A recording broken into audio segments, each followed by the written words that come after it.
in Big D against the Cowboys, here to talk about that game, and we'll probably interject some other NFL stuff over the next 2 hours here on the JAKIB Media YouTube channel. It's the Mac and Mac guys on Birds 365. John McMullen come back in from an early swim. You see him, he's shake that water off the shoulder, Johnny Mac. It's chilly this morning. I don't know if you can do that. First time, Jody. I'm excited for the cooler weather, and yet I went outside, take the dog out to do her business, and it's a little too chilly. I need in between. Why can't I get a nice in between day? I was in the closet this morning picking out a shirt, and I said, let me go a little more. This is Temple, as a matter of fact. I don't know if you can see that it's a Temple shirt. And I said, let me go with that one. And I didn't realize it was long sleeve. So I pulled it out of the pile. I go, ooh, long sleeve, I'm not wearing. And I stopped and thought about it. I said, remember watching the weather yesterday. Fall weather kicking in. I said, you know what? Let me keep the long sleeve shirt on. What the hell? And then I got the dog out this morning. I can confirm, those of you who haven't gotten out of the house just yet, fall has arrived here in the Delaware Valley. But that's okay because it's football season. And, oh, by the way, it won't be fall-like for the Eagles on Monday night because they are going to be down in Dallas, which, oh, by the way, doesn't matter what the temperature is here in Philadelphia. Doesn't matter what the temperature is down in Dallas. They're playing in the Palace, so it'll be 70 and comfortable with the air conditioning on. So weather will not be a factor in the Cowboys and Eagles. Was the coach's fashion choice yesterday a factor in the game between the Cowboys and the Eagles on Monday night, McMullen? I don't think so. I do think it's funny. We were talking before the show. Nick didn't hear those pandering accusations, or he didn't care about him, which is probably a good thing, by the way. He doesn't care about him. Comfortable in his own skin. I know our buddy Howard asked the question, is bulletin board material real? I don't think it's real. I don't think the Dallas Cowboys are going to get all fired up because Nick Sirianni's wearing a Beat Dallas t-shirt. Ezekiel Elliott got asked, but I kind of brushed it off. I mean, it is what it is. It's part of his personality. It's a little bit folksy. He likes it. He wears T-shirts of players. He wears T-shirts of local teams. He wears T-shirts of Beat Dallas. He's trying to get, a lot of these younger guys, they don't know the rivalry. They don't really care about the rivalry that much because we talked about the Cowboys not being all that relevant over the past number of years, or certainly not being what they once were when the star became the star and Roger Staubach and Troy Aikman, those two eras where the Cowboys became America's team. That hasn't been so for a long, long time. And if you think about the Devontae Smiths of the world and the Jalen Ragers of the world, Jalen Hurts. I mean, Jalen Rager's from Texas. Jalen Hurts is from South Texas. Jalen's a little bit closer to Dallas. They don't know this rivalry. So I think he's trying to educate his players and saying, this one's different for your fans, your fan base, and they want you to beat the Cowboys at all costs. So I think he's trying to put that thought process in their head. Here's my insight to Nick Sirianni's T-shirt choice yesterday. I think it tells you something about him. First thing first, on bulletin, quote-unquote, bulletin board material. I think there's something to that. It's another one of those topics where it's so overstated in certain corners. Oh, my God, how could you do something? They're going to come out fire-breathing because of your T-shirt choice. Stop it. Just please stop it. They're highly motivated, highly paid professionals who have a game to play. There's more emotion in this than a guy who's delivering milk down the block. I get that, but do you really think that's going to swing the outcome of the game? I don't believe that.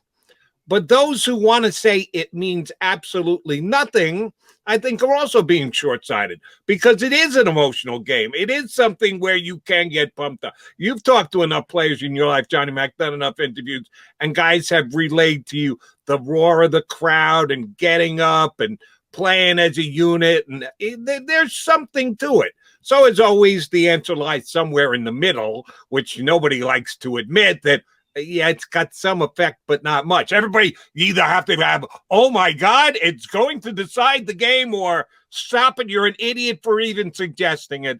It's in the middle, as it always is. But here's what I think was behind Nick Sirianni's mindset. They're coming off a loss. He's never done this before. It is his first time as a head coach. He's been around it for a lot of years, first as a player, then as then an offensive coordinator. So he knows the temperature of the room, but he's never been the one who needed to set the temperature of the room before this season as head coach of the Eagles. It was nice after week 1. Then they go down to Atlanta and get a win, and the outcome of the game takes care of itself. This week was a loss, and a loss in which the head coach and his play calling had a little bit to do with why the game ended up a loss. So I think he wanted to set a little bit of a tone himself that, hey, I'm confident. How about you guys? Beat Dallas. That is the only thing we need to worry about right now is beat Dallas. And oh, by the way, in case you don't know, the rest of the town wants us desperately to beat Dallas. So I think he was making a little statement to his players that, hey, I'm confident. Yeah, we got beat last week by San Francisco. That's now in our rearview mirror. And there's one task and only one task at hand, and that's the Dallas Cowboys. And here's what we got to do. Beat Dallas. Well, maybe, Jody, but I got to tell you, if you're listening to his press conference yesterday, I was a little worried about the guy. I mean, he took that loss pretty harshly, pretty on himself. And I think it was my buddy Tim McManus who asked him the question. And he went off on this kind of dissertation, and I was like, where's the couch? Where's the therapist? I mean, this guy's trying to talk himself into why he was here. I don't know if you saw that part of the press conference, but he did his trademark slam.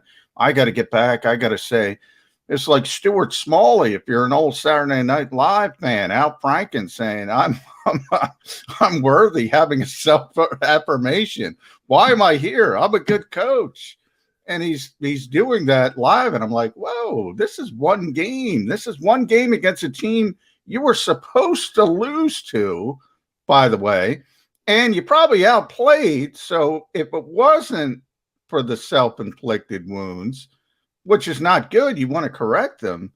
But, man, if you're going to get this high, I think the dichotomy between Jalen Hurts and Nick Sirianni is striking.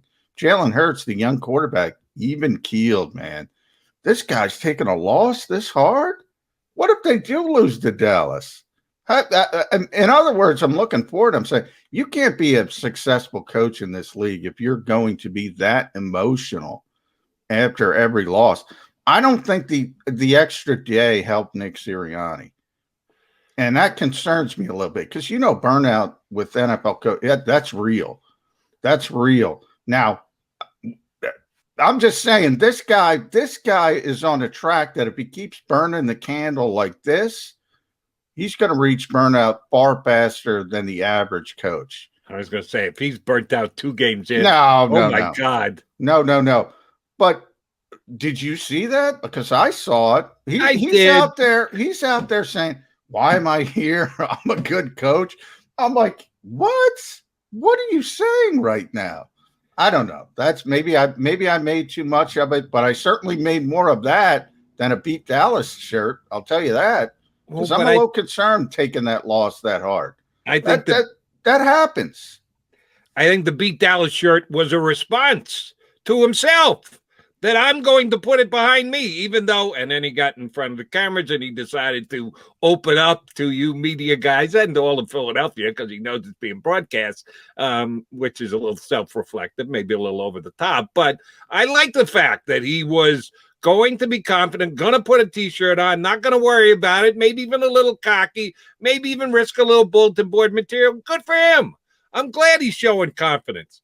And if he was a little overly evaluative of himself, you know why I'm okay with that too, Johnny Mac?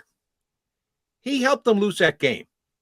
There are games we like to think that the coach decides every single game in the National Football League, and there are certain weeks where the coach is just a passenger, that he's not the main mover and shaker, that he's pushing some buttons with play calling and the like, but the players decide it 95% of the time. But you do have that 5% where a coach can either make the right decisions and look like a genius week 1 or look like a buffoon and help to cost his team a game. I'll turn around, make it a question to you. Would you say Nick Sirianni was a big reason why the Eagles lost last week? Yeah, and I agree then with there you. you have it. Then what's so bad about him going, why am I here? I had a lousy game. That's it was not, on me. Took bullets for the team. Good for him. that part of it's not bad. My part of it that I took is bad, and I don't even know if it's bad, is him trying to talk himself into why he's here, why he's a good coach. That's the part I have an issue with. You have to be a little bit more confident in yourself, I think, to have success long term in this league, and understand, nobody's perfect. This is not a game of perfection. Everybody's going to have bad games. I'm with you. 95% of the games are decided by players. And then you have the three categories. If you go decided by coaches in a negative fashion, much more than a positive fashion. In other words, a coach can lose you a game, I think, more often than win you a game. That's more on the players. I think Nick Sirianni contributed mightily to that loss.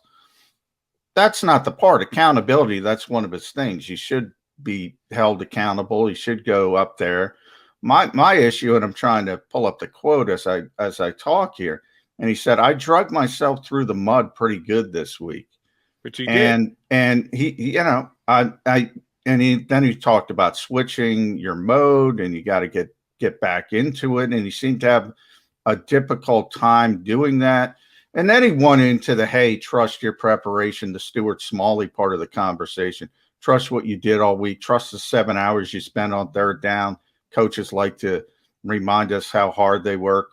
And you want to make that call the other 7 hours on red zone. You made educated decisions here. Trust the process, which I hate in this city. I hate that term for obvious reasons.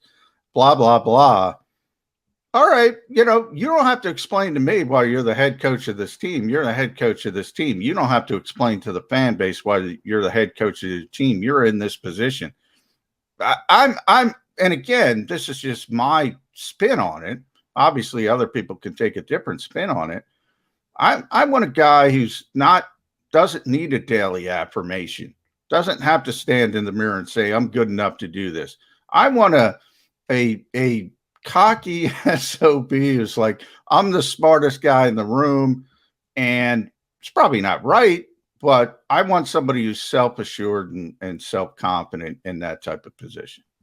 It's my only point. Yeah, you're a little bit more sensitive because you were there and you're part of it. Maybe that's the difference. I'm okay with it if he's feeling his way through what he needs to tell himself, what he needs to work through with his fellow coaches, what he needs to tell the media, what he needs to tell the fan base. After his second game as a head coach in the NFL, I'm okay with that. There are growing pains in every walk of life, and if there are growing pains in being a head coach in the NFL too, okay. Now, if we're year 3 and it's game 9 and he's going, I dragged myself through the mud pretty good. Well, you've had 2+ years. What are you doing? What do you mean you still don't know how to react? Yeah. Come on, get with the program, Nick. But this is game 3 of his NFL coaching career. And that's why I bring up Jalen Hurts, because he's, again, year 2, a little bit different, but only 6 NFL starts.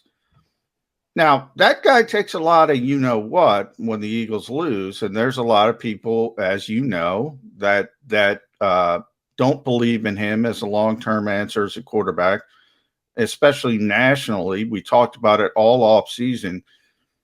I'm telling you, Jody, at least in public, you can't get that kid to waver. I have not seen a lack of belief in himself for 1 second. And that's the dichotomy I'm talking about. I don't know if Jalen Hurts is going to be a long-term star. I know he believes it. I know. And if he doesn't believe it, he does one heck of an acting job. He should go out to Hollywood if he doesn't believe it, because he's going to have a great second career, because he never even wavers for a split second. That's all I'm talking about. That's the kind of dichotomy, the kind of difference between a rookie head coach and a very young quarterback who's essentially a rookie starter. And one is 23 and the other's a grown man. I don't know. I don't know. It's a little bit, I'm probably overstating this. It's just a little bit. I put these little check marks. I put asterisks on things. I put an asterisk on that. It's just a little bit of a concern. I don't think you're overstating Jalen, but I'll play devil's advocate a little bit for you here. Unflappable would certainly be a way to describe Jalen Hurts for me. You're right. His mode doesn't change. His affect doesn't change. He stays the course. But that might not even be a good thing all across the board, meaning, have we seen any cocky out of Jalen Hurts yet? I'd like to see a little cocky out of Jalen Hurts. Shoot, Pro Football Focus has him the second-rated quarterback in the National Football League, behind only Tom Brady. And we've talked about how Pro Football Focus grades a little bit different than everybody else. Maybe I'd like to see a little bit more cocky out of him, because you can see cocky out of the head coach. He's Pecan Valley. He's, oh my God, what am I doing? Hey, we did all that work we put in. How about we kick the coach is an emotional roller coaster. I'll give you that. Jalen Hurts is a flat line. Maybe I want to see a little bit more of the flat line with Jalen Hurts. Well, I would say I see with Jalen, I see self-assuredness, and I think that comes with cockiness sort of baked in. If you're self-assured, you're cocky. You don't care what other people think. That to me sort of defines cockiness. Maybe a little bit, more, maybe you want more overt, like I'm better than this guy, I'm better than that guy. I just don't think that's his personality. But once you're self-assured and comfortable in your own skin, that's what I want from the quarterback. That's what I want from the head coach. I already know the quarterback has it. I don't know if the coach has it. Look, I think that was a logical loss. We talk about logical losses in the NFL, coming off that big opening season win where everybody's patting the Eagles on the back. We talked about it leading up to the game. I thought that human nature hurdle was going to be an issue for some of the younger players, for some of the younger coaching staff, everybody blowing smoke up there, you know what. And it turned out they played better, I think, than even I expected. And as I said, I think they outplayed the 49ers if you just want to go from play to play and grade each play like he grades training camp. And they didn't cash in on their opportunities. I think that's the way I would have taken that loss. Like, man, this is one we should have had. This is one we beat ourselves. I think most of the players think that way. And the coach is just beating himself up, and he's got an extra day, and he's, woe is me. It's sort of like the fan when the Eagles lose on Sunday and their whole week is ruined. I mean, you can't have that mentality when you're in this thing. You can't have it. You got to go. You got to move on. You got to get to the next thing. That I guess is my larger point. He did have the Beat Dallas T-shirt on yesterday. So yeah, but he's talking himself into it. He's talking himself into it. But he had to reach into the closet and pull out the Beat Dallas T-shirt. He had to put it on. Had to have enough confidence to put it on, and he did just that, McMullen. I'm going to pull up a Stuart Smalley video and talk into the mirror. I am good enough. I forget the exact quote, but it was great. People should look up Stuart Smalley. It was a great Saturday Night Live character. He is John McMullen, a Saturday night character in his own right. Jody McDonald. I'm kind of a Friday afternoon guy. Here with you on Birds 365. We'll get a Sunday superstar up with us next. Chris Franklin, who covers the Birds for NJ.com, going to join us here on Birds 365.